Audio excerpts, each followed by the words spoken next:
in association with Red Mesa LLC and the Physicians Committee for Responsible Medicine. Today, we're going to be treated to a wonderful program by Dr. Carolyn Trapp. Dr. Trapp is the Director of Diabetes Education and Care at the Physicians Committee for Responsible Medicine. And she's a nurse practitioner with more than 20 years of experience, specializing in the care of people with diabetes. Her work has taken her to some cool places like China, the Republic of North Macedonia, Canada, the Marshall Islands, and all over the US, and to Native American nations and pueblos around the country. Across all those diverse settings, she's found tremendous interest from health professionals and the public on potential for evidence-based nutrition for diabetes prevention, treatment, and reversal. Since 2009, she's worked in partnership with Native American health educators and organizations to prevent diabetes and its complications. She's board certified in adult primary care nursing, diabetes care and education, and lifestyle medicine. Dr. Trapp's an adjunct faculty member at the University of Michigan School of Nursing, and she's just a lovely, wonderful person, and I know you're going to enjoy what you learn from her. So I'm going to turn the meeting over to her. Welcome, Dr. Trapp. Thank you so much, Elaine, for that very nice introduction. And before we start, I know that I think it's Jessica who always likes to do a quick poll of who's on the call and to make sure that for her organization that she knows she can count people that are calling from the county. So if we could ask everybody just to take a minute, if you're local, and you could indicate here which county in North Carolina you are from, that would be appreciated. So I'll give you just a sec to look that over, click the button, and okay. Thank you very much. So I'm delighted to be here with you today to talk all about plants and plants for health. And as you can see, I'm so enthusiastic about them. I've wallpapered my office with them. And I want to make this, I have a lot to share with you, but also I'm very interested in your comments and any questions you have. So I want to encourage you to use the chat box. And let me go ahead and share my screen. So, okay. And with us today on the call is Chef Lois Ellen Frank, who was your presenter for the first 3 lectures in this series. I hope you were here with us last week to see her prepare 4 delicious recipes. And if not, I know it's been recorded, and I hope you get a chance to watch that. And she's available too to answer any questions today. So thank you, Lois, for being here. So my topic today is Indigenous foods as diabetes medicine. And let's see if this is going to work. Okay, so the things I want to cover today is this idea of food as medicine. We'll talk about nutrition lessons from around the world. We'll talk about the benefits of plant-based eating. And I want to share one really cool success story with you that's very inspiring. We'll talk about the Power Plate, which is a graphic that shows exactly what foods we need for good health. And I'll share some ideas with you for plant-based meals. So let's think about the most common medical problems: type 2 diabetes, heart disease, Alzheimer's disease, and now, of course, COVID-19. And what do these problems have in common? Well, according to the World Health Organization, the major cause of the most common chronic diseases is diet.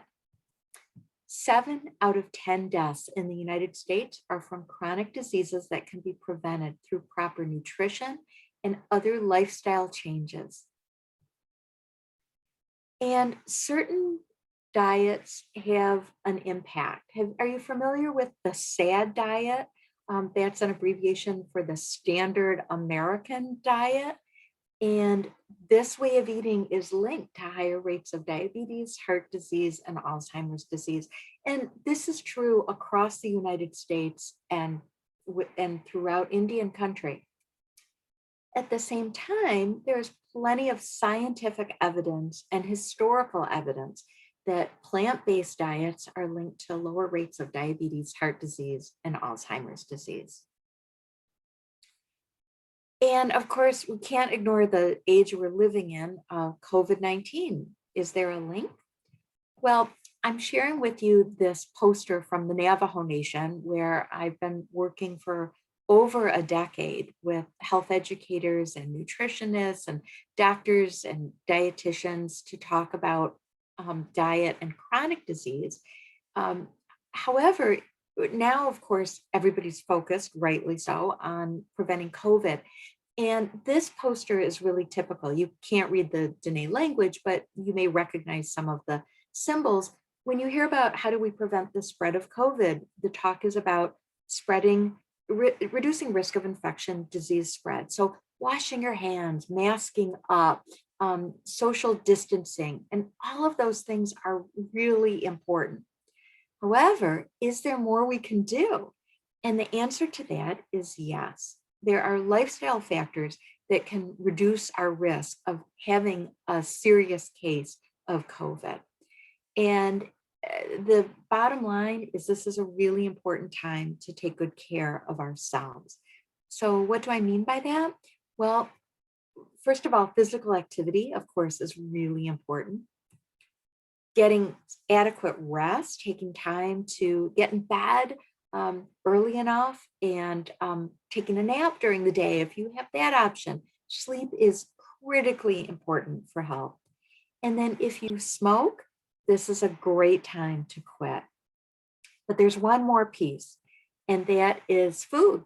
What we eat can help promote our health and prevent chronic disease that increases our risk of COVID and makes a huge difference. So certain health issues can make COVID-19 worse. And I want to share with you the results of a study that looked at 12 New York area hospitals. And New York was very hard hit early on in the pandemic. This study looked at 5,700 COVID-19 patients and found that those who had a chronic disease were much more likely to die of COVID. And those chronic diseases included obesity, diabetes, and high blood pressure. So these are all things that are really common conditions, yet diet can make a huge difference in turning these around. So by the end of this lecture today, you're going to know exactly which foods are important to prevent and treat these conditions. And spoiler alert, they're the foods that Chef Lois has been talking about in our last 3 lectures. So I want to share with you today 3 dramatic lessons about nutrition, and they're from Norway, the United States, and Okinawa, Japan.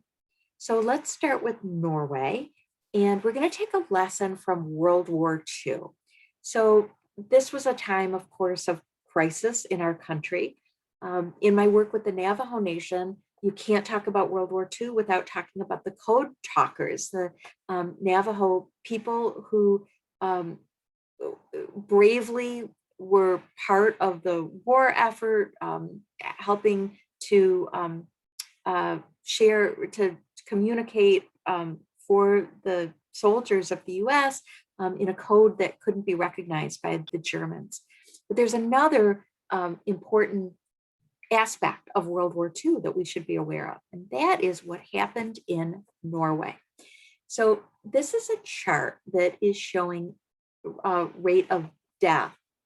And as you can see, starting in about 1929 here, the rate of people dying was pretty high in Norway. And then all of a sudden, the number of people dying dropped significantly. And then it started to go back up. So around 1940, the number of people who died each year between 1940 and 1945 went down. And then starting in 1946, more people started dying. So what could have possibly caused that during the war? Well, what changed for people in Norway is the Germans moved in and they confiscated livestock. So the people of Norway were no longer eating steak and hamburger. They weren't eating pork. They weren't eating chicken. And rates of chronic diseases like diabetes and heart disease and cancer fell dramatically until after the war, when rates of disease went up, which is really remarkable. I mean, imagine living in a war zone. You would think the stress of that alone would keep the death rates high, regardless of what people were eating, but that was not the case. And this is a picture of exactly what eating these animals does to our arteries. So on the left side of the picture, you see a wide open blood vessel, and that's what we want. We want the blood that delivers oxygen and nutrients to be able to travel through the blood vessels without any difficulty.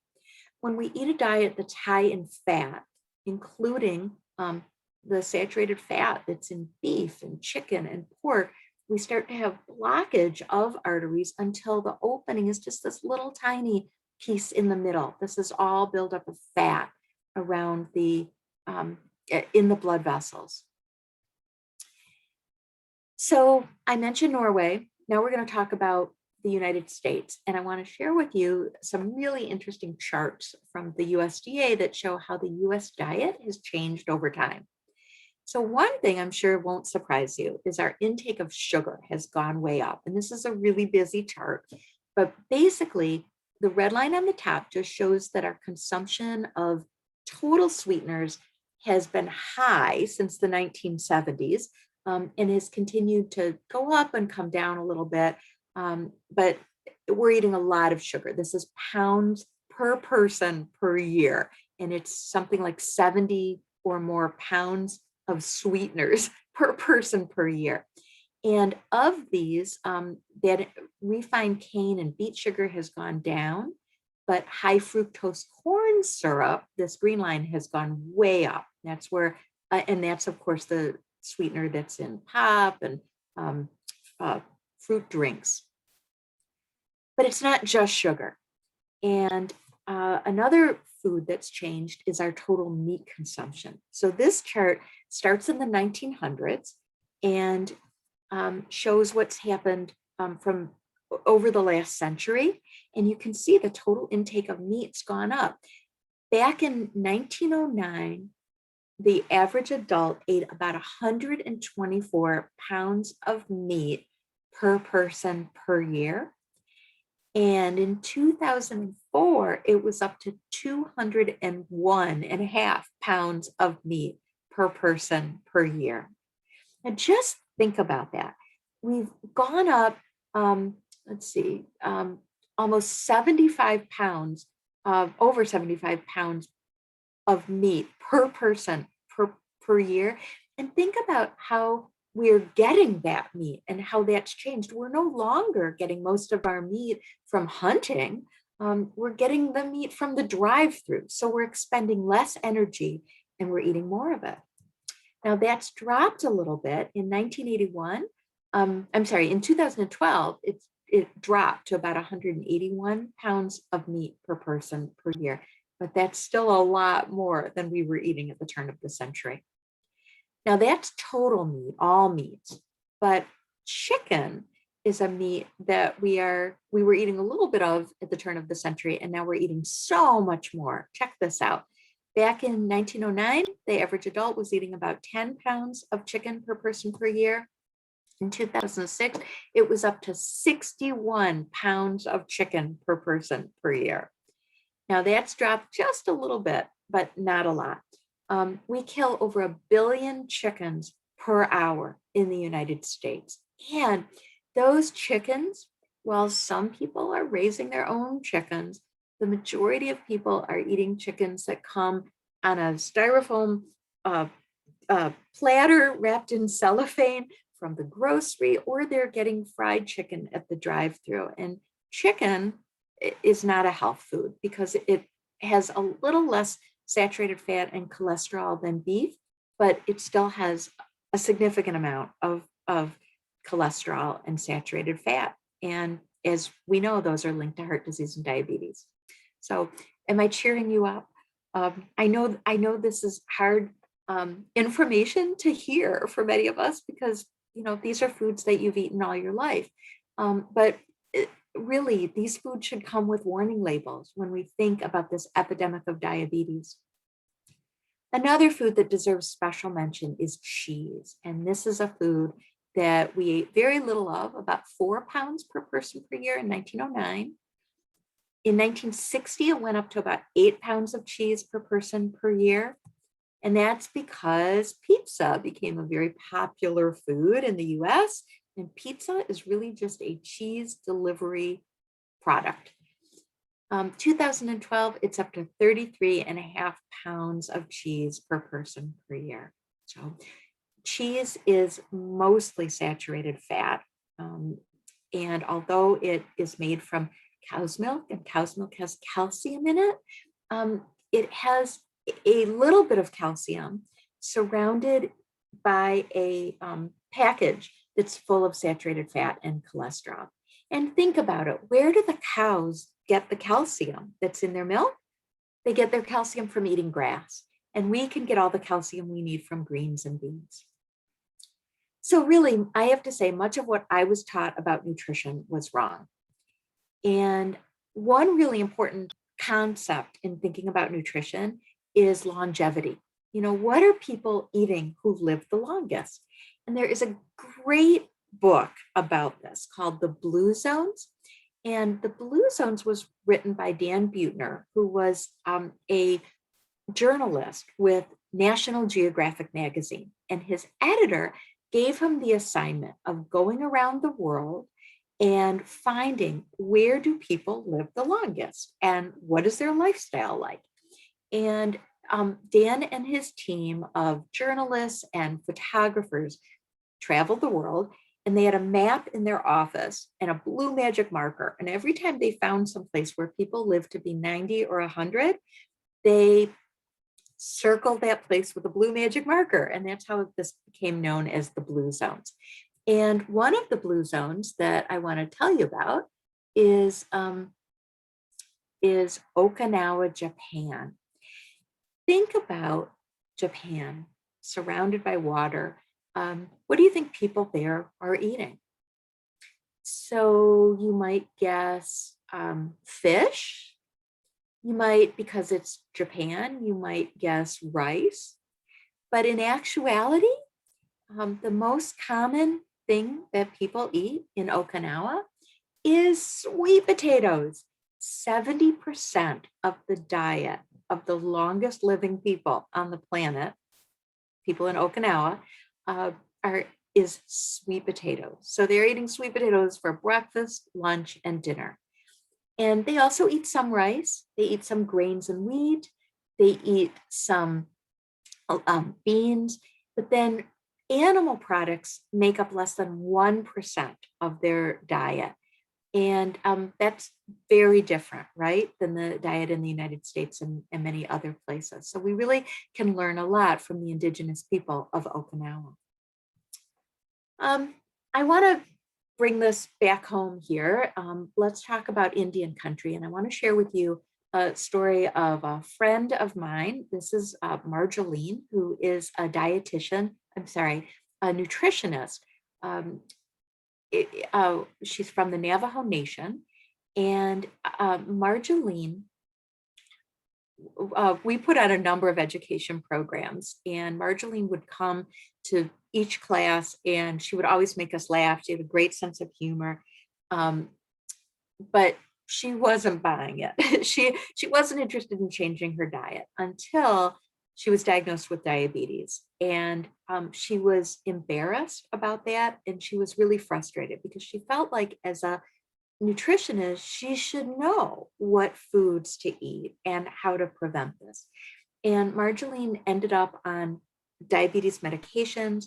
Her A1C was really high. It was 14% at one point. She was exhausted all the time. She had joint pain getting in and out of her car because in her job, she had to spend hours in the car driving to different chapter houses on the Navajo Nation, and she'd sit in the car for an hour and then get out and be all sore and achy.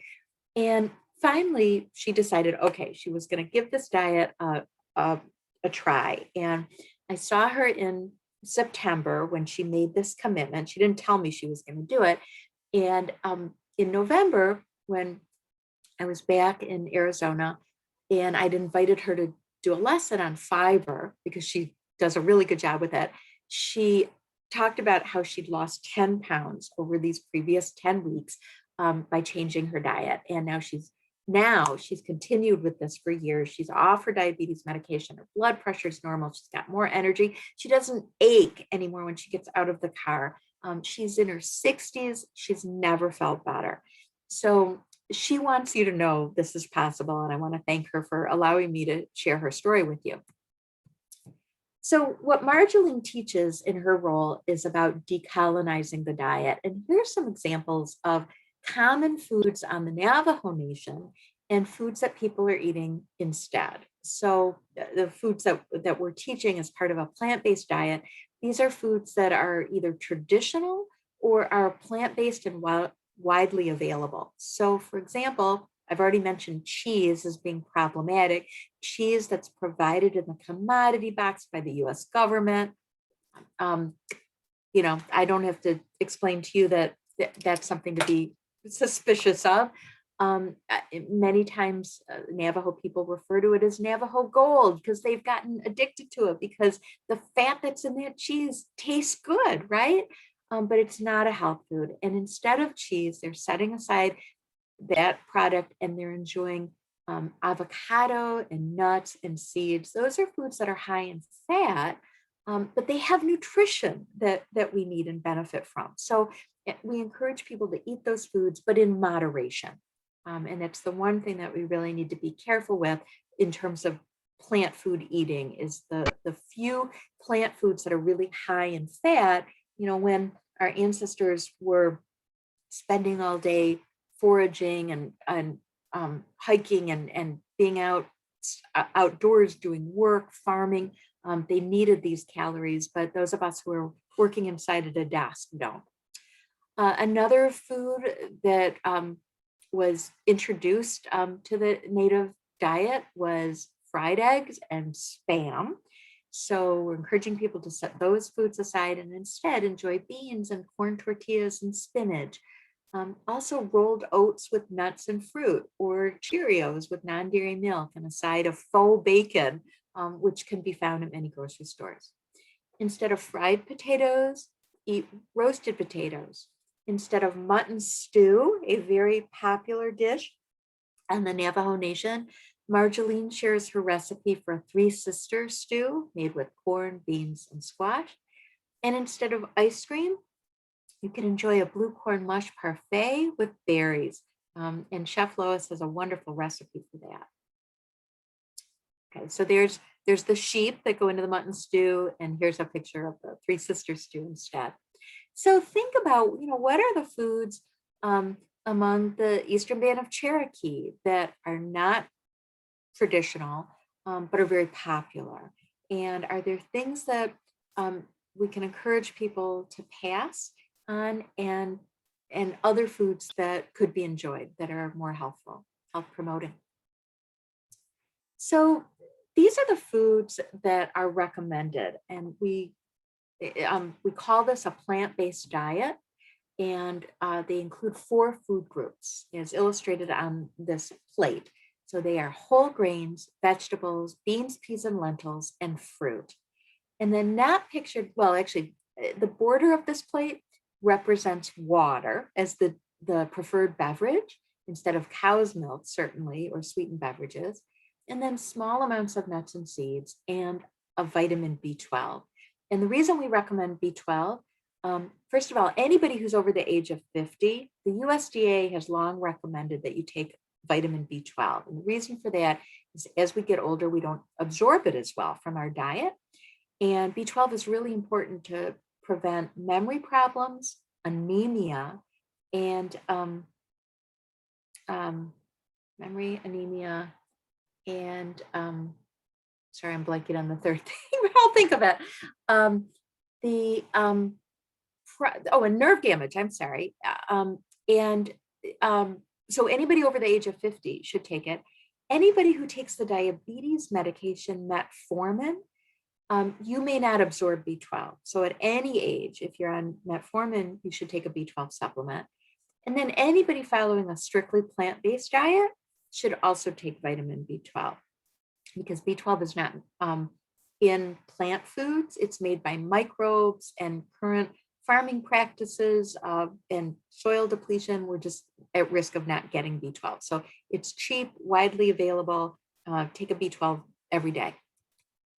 Okay, so let's dig in a little bit more to nutrition. And I want to give you some examples of a plant-based breakfast, lunch, and dinner. And one concern people often have about plant-based eating is, where will you get your protein? And I want to show you these 3 meal examples are all full of protein, even though there's no animal products here at all. So for example, breakfast might be oatmeal with cinnamon and raisins, coffee with some non-dairy milk like soy milk, and a banana. It's got 17 grams of protein. Lunch could be a bean burrito with steamed broccoli and an apple. There's 20 grams of protein there.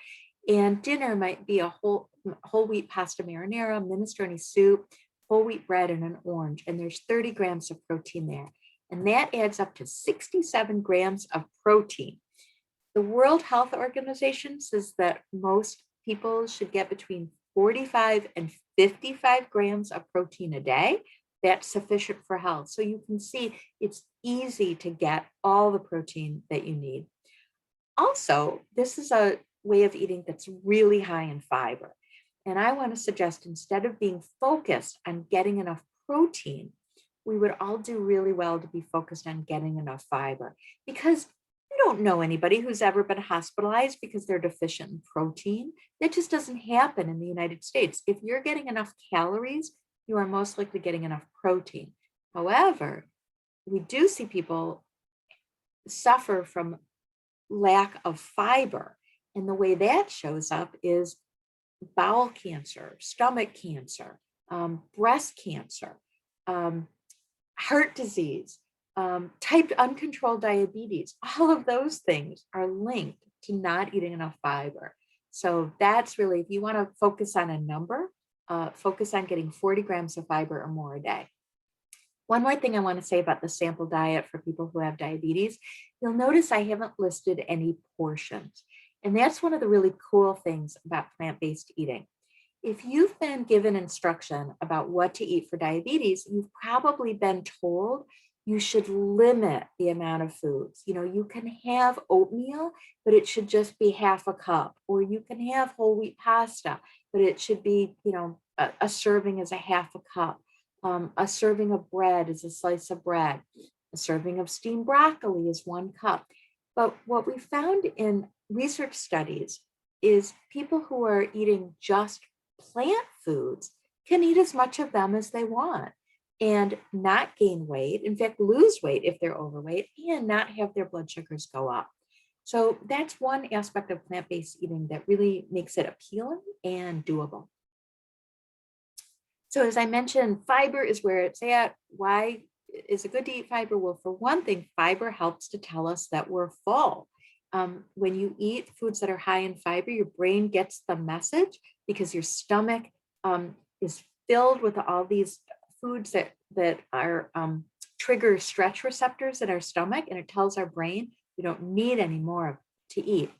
So if we compare different sources, different types of foods, if we just look at 500 calories worth of oil, you can see here that fills up just a little bit of your stomach. So your brain's not going to get the message that you've eaten 500 calories. The same with cheese, takes up a little more space, but it's a lot of calories. Meat, also high in calories, but doesn't fill the stomach, so easy to just keep eating. But when we eat grains and beans and fruits and vegetables, those, because of their high fiber content, they fill up our stomach and our brain gets the message, stop eating. When you first change to a plant-based diet, you may be a little bit hungry, and that's normal. You want to give your body time to adjust, but with time, it's quite possible to feel comfortably full eating just plants. So I would encourage you to give this approach a try, especially if you have diabetes or concerned about getting diabetes. This is a great non-pharmaceutical way to address it. In fact, this has the support of the American Medical Association, and the AMA issued a proclamation in 2017 calling on hospitals to stop serving fried eggs and bacon to people with heart disease. They recommended that hospitals serve a wide variety of healthful food, including plant-based meals and meals that are low in sodium, fat, and sugars, and eliminating processed meats like bacon, sausage, ham from their menus. That would go a long way to really getting people healthy when they're in the hospital. Isn't it funny that we have to ask hospitals to serve healthy food? So I want to share with you now an inspiring story. This is Mark Ramirez, and this is Mark in his younger days. He was a football player at the University of Michigan. And here is Mark a few years later on his wedding day, and this arrow is pointing to his sister. Whoops, sorry. So Mark is Latino, and his family everybody had diabetes except for his sister, who's here in white. She's the only family member of his 6 siblings who did not have diabetes. And his sister went on to, so everybody in this picture suffered from complications of diabetes. And Mark's sister, who didn't have diabetes, actually donated a kidney to his mother, who's pictured here in pink, because she developed kidney failure from her diabetes. This is Mark in later years. Mark continued to eat like a football player, even when he was no longer playing football.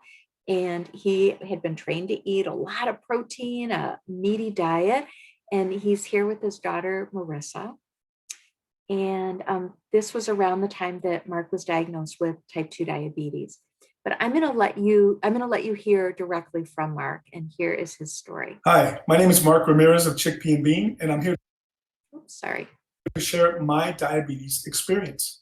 I come from a big Mexican family where all my brothers and sisters, with the exception of one sister, were diabetic. My mom battled diabetes for 33 years and ultimately died at the young age of 61.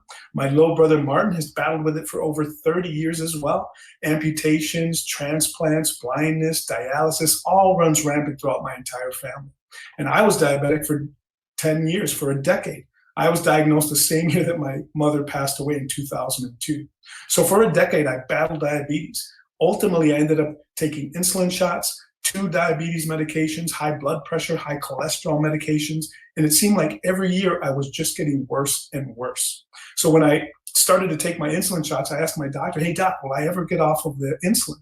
And he said, "No, Mark, you're gonna be on insulin the rest of your life." And it really upset me, right? Because I saw myself headed down this same path of health destruction with amputations, blindness, transplants, multiple medications, and horrible health.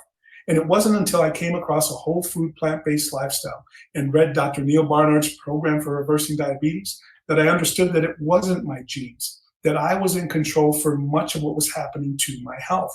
So we followed Dr. Barnard's practices of no animal products, eating low fat, and keeping it low glycemic. And in a matter of months after being diabetic for a decade, I was off all of my medications and I shed 50 pounds in 3 months. And here I'm talking to you almost 9 years later, still medication free. I'm 52 years old, in the best shape of my life. My A1C always comes back in the 5s. My blood glucose levels fasting are normal. And I just feel fantastic. So I know you may be talking to a lot of folks that are diabetic, and I promise you, if they adopt this lifestyle, they will realize tremendous benefits just like me. And how do I know that? Because we've helped hundreds and hundreds of people do the exact same thing that I've done. So wish you the best of luck, and please know, food is medicine and can dramatically improve people's health. Take care, folks. Hi, my name is... So when Mark says, how does he know? Because he's helped hundreds and hundreds of people. He and his wife decided that they were not going to keep this information to themselves. And they started a community group in Michigan, not far from where I live. And they held monthly potlucks, and they brought in different health professionals to speak to people. And, Mark is a layperson. He works for AT&T. He didn't give anybody medical advice. He just fed people. He and his wife did cooking demonstrations, and truly they're empowering their local community. And it just demonstrates to me what's possible. So good nutrition has never been more important, of course. And, in terms of diabetes prevention and treatment, in terms of COVID, preventing serious cases. And I want to talk to you a little bit about the specifics of plant-based nutrition and these little pearls that I learned along the way, very different than what I learned in nursing school, where I was taught that people need to weigh and measure and count carbohydrates. Good nutrition is actually really simple and easy to get from these 4 food groups. So let's just quickly go through them. And then I want to share some great resources with you and answer any questions. So first of all, you heard Mark mention these nutrition basics. 1, eat whole plant foods. So these are things that are plants, not made in a plant or a factory. So foods that grow in the ground is what my friend Marjolaine likes to say. Fruits, vegetables, beans, and whole grains. And whole grains that are closer to their original form. So oat groats or steel cut oats or rolled oats are all better than instant oatmeal, which we consider more highly processed. Cornmeal or whole wheat flour is a whole food, or closer to a whole food than white flour. Avoid animal products. Minimize oils, because these are just pure fat. You don't find a bottle of olive oil in nature. And as I mentioned, take vitamin B12. And the one other vitamin that people are often deficient in is vitamin D, because we spend more time inside and don't get enough sunshine. Okay, so we're going to go through the 4 food groups. First of all, fruits, and I want to address a couple myths. The first one is that sugar in fruit is bad for you. And this is just not true. The sugar in fruit is not white sugar, it's fructose. And the fructose is in fruit, but it's in a package that's full of fiber and vitamins and minerals and antioxidants and all kinds of health promoting nutrients. So sweet foods are superfoods. Another myth is I have diabetes, so I can't have fruit. And well-meaning dietitians have been teaching people for years to limit the amount of fruit they eat.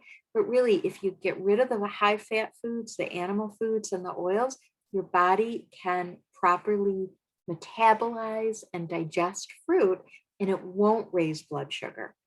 In fact, there are studies that show that fruit eaters versus non-fruit eaters live longer.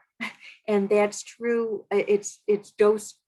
There's no limited dose. So even a little bit of fruit is better than no fruit. More fruit's better than no fruit. So fruit is good for people with diabetes. Right. So lots of good examples of fruits. Many you don't need to do much to. An apple travels really well, and an apple a day keeps the doctor away. Lots of truth to that. The next group is grains, and corn is a grain. And this was another one that I had learned in nursing school. It's a starchy vegetable. We need to limit corn. But think about native ancestors who've been thriving on corn across the ages. So here are options of whole grains: oats, corn, brown rice, quinoa, a wonderful indigenous grain, buckwheat, amaranth, sorghum, and millet.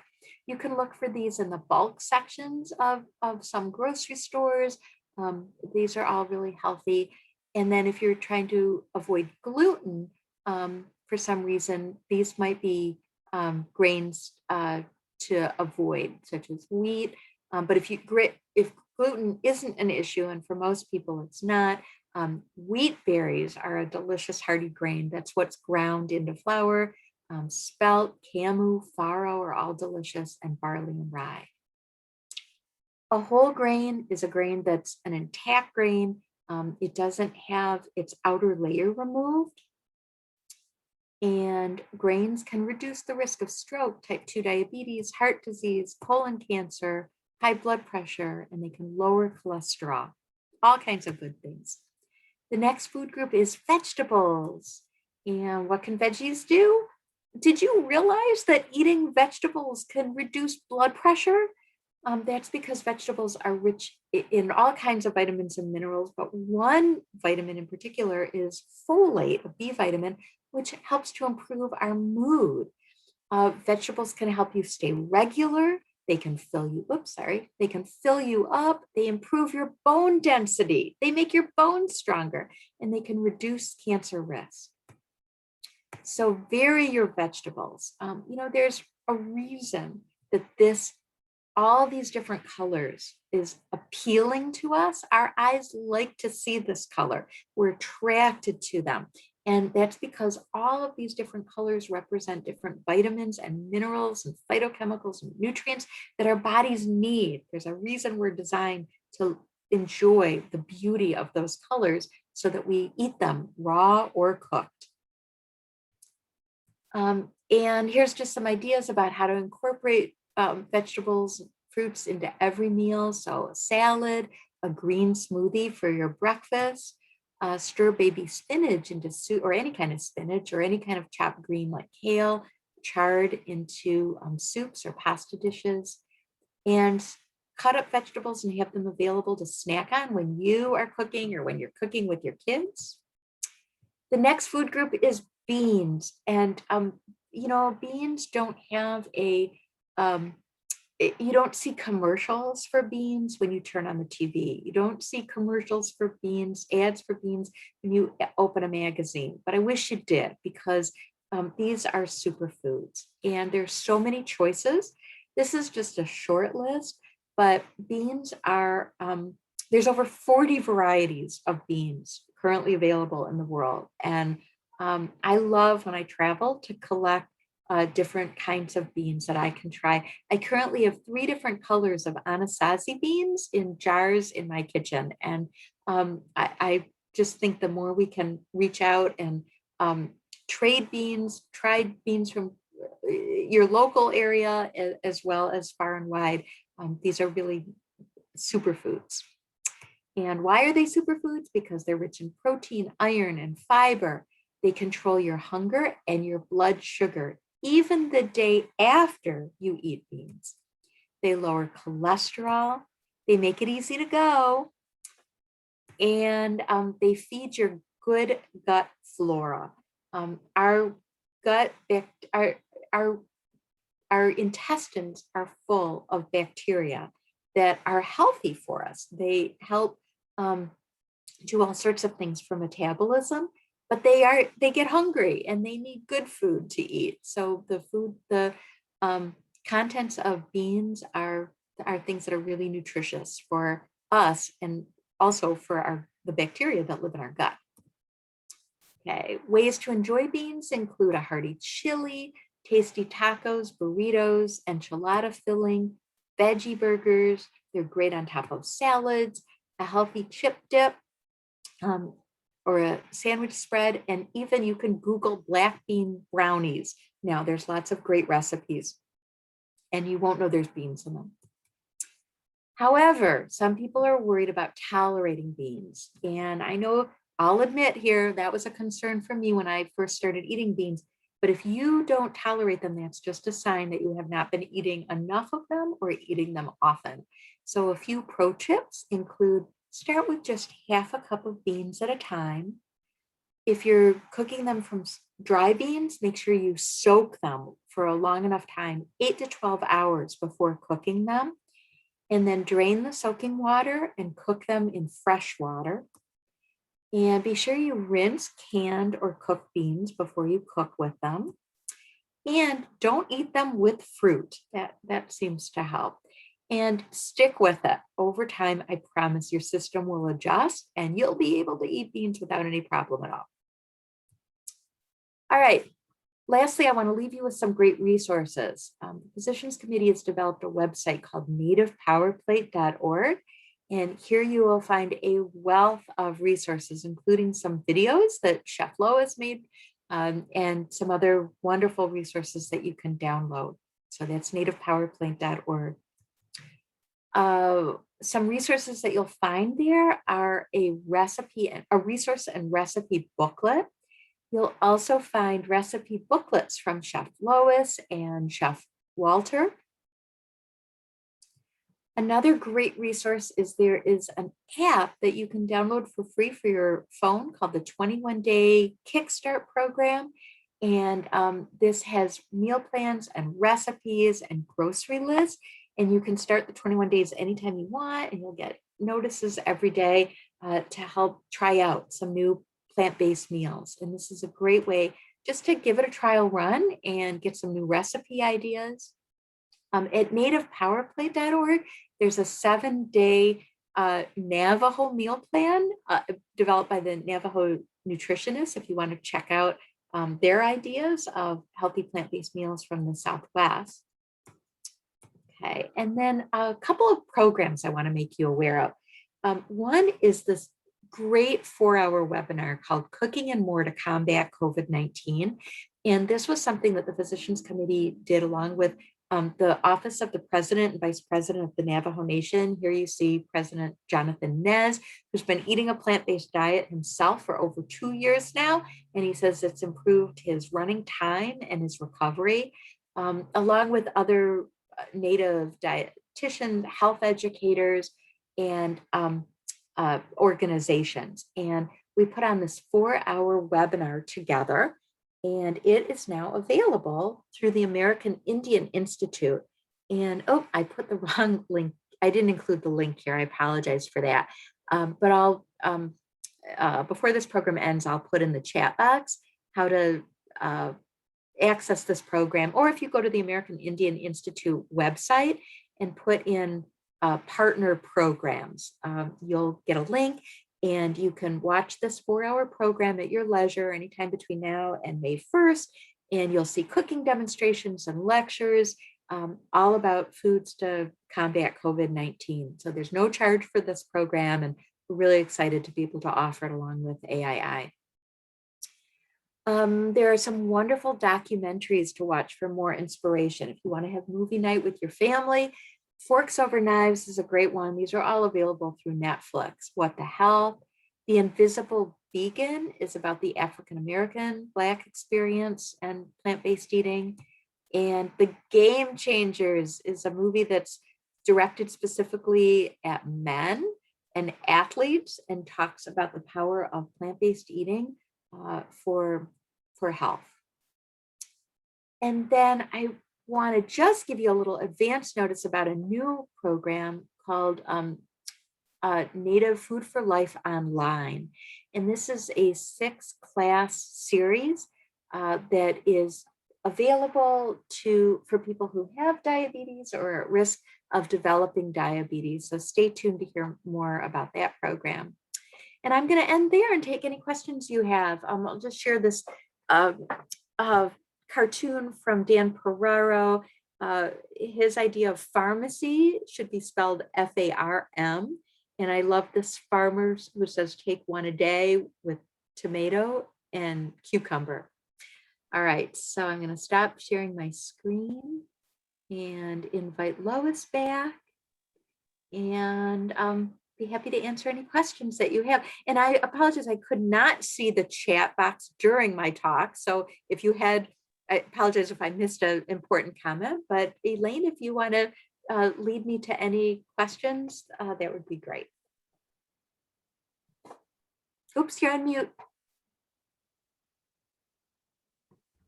We've had a robust conversation going on in the chat box, and I think there's a lot of information there. I don't know if it gets recorded along with the rest of the things.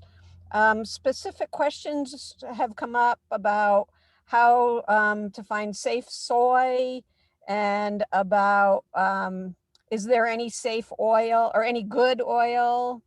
I think, why don't you quickly Sure. address Yeah. those? So let me stop you there. So the safest oil is the oil that's in the whole foods. So instead of corn oil, eat corn. Instead of vegetable oil, eat vegetables. If you're looking for an alternative when you're cooking, let me turn it over to Chef Lois. Do you want to talk about cooking without oil?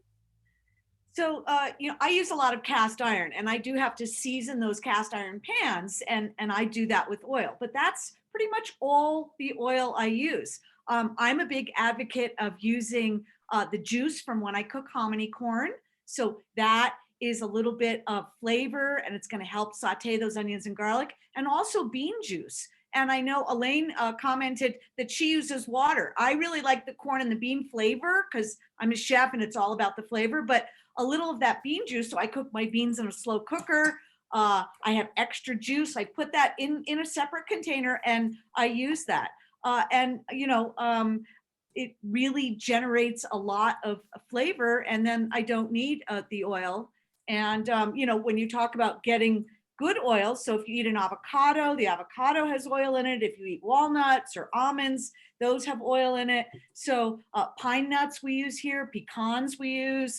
You guys are going to be using the black walnut. So all of those are going to have the natural oils, and then we don't need to cook with it because we're already getting it from the food source. Yeah. Bean juice is great. I think you coined that term, Chef Lois. It's a great way to add flavor to your foods and also just keep foods from sticking in your pan. But if you don't have the juice from cooking beans available, a little bit of water. I've learned that I can get onions to brown in a pan if I cook them over medium heat and be patient. It just takes a little bit longer. And then when they start to stick, I just add a little bit of water and that works beautifully. Oils in jars go rancid.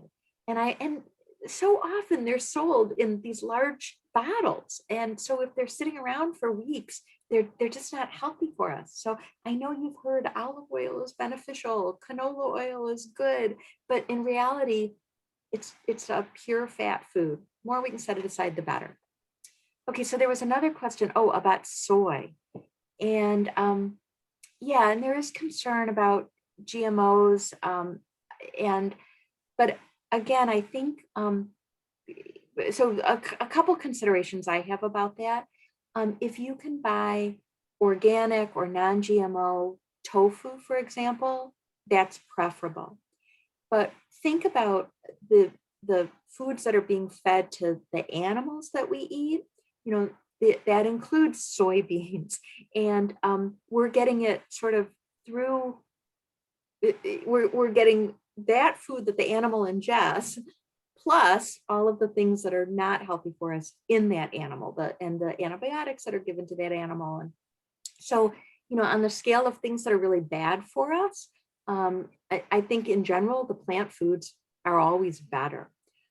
We see lots of studies coming out of Asian countries where they eat a lot of soy in their unprocessed form. So soybean, tofu, tempeh, soy milk is minimally processed, and they have much lower rates of cancer, as well as diabetes and heart disease. So, edamame is another really good choice, and a great, if you can find it in your grocery store in the freezer section and steam them, it's delicious. So I think there's one more concern about soy that people maybe have heard of with breast cancer, and it's the phytoestrogen that's in soy, but that's very different than the estrogen that's in animal foods. So I want to say, I think it's not a big concern as some people maybe have been taught that it is. And in terms of native, so soy is foreign, right? You could look towards other milks. You could even make your own black walnut milk. You can do a oat milk or a coconut milk, which is indigenous to the Americas. So almond milk, and as long as it's organic, it's not going to have any pesticides in it. I don't do a lot of soy. It's just not in my sort of ideological, I have a thing of tofu in my fridge, but it's been there for a while. So, I don't use it that often. So I'm more in the other plant-based milks, and those work fine in your coffee or with your cereal, or wherever you're going to cooking, wherever you're going to need those, um, cow's milk alternatives. There's another question here for you, Lois. How do you store your bean juice? So I have, a hard plastic container, or I'm a big fan of jars because I can tomatoes. So I have both the pint size and the quart size, and I just put a little bean juice in the jar, and it's going to be good in your refrigerator for 3 days. And I'm cooking beans all the time. So I, just keep replenishing that. Different beans have different flavors. So black bean is a little heavier. The pinto bean, I think, is our favorite, but Walter really likes the kidney bean juice. So, again, white bean juice is going to be lighter. The garbanzo bean juice is lighter. The darker beans, a little heavier in their flavor. So you can mix and match depending on what beans you like to eat. And I think that's all our questions. I just want to say thank you. The presentation has been spectacular, and I think everybody has learned quite a bit. And I hope that our participants will reach out to the various presenters here. If you have questions, you can always, if you don't know how to get them, I think Carolyn put her email address up there, her webpage up there, or you can try www.niquosi-initiative.org and we'll connect you. I know that the cooking demonstrations have been successful. We're going to do a healthy Indian taco. So we're going to show you how to do blue corn no-fry fry bread, a regular unbleached flour no-fry fry bread. So two different. And then we're going to show you how to make an amazing mixture, a bean mixture to put on your Indian taco with lots of toppings, including fresh vegetables and microgreens and lettuce. So we're going to deviate from how we've seen it at all of our fairs and powwows. And we're going to show you how to make what we call healthy Indian taco with no fry bread. So it's going to be really great. And I think you guys should definitely tune in for this. I'm excited. Yum. I have on my calendar that that's Wednesday, April 7th. What time's that at? It's going to start at 5:30 Eastern Standard Time, and we're going to try and get all of that done in an hour. So it's going to be Chef Walter Whitewater and myself, and something you would be able to do for dinner if you want to cook along. Otherwise, you can just watch the video and do it in the future.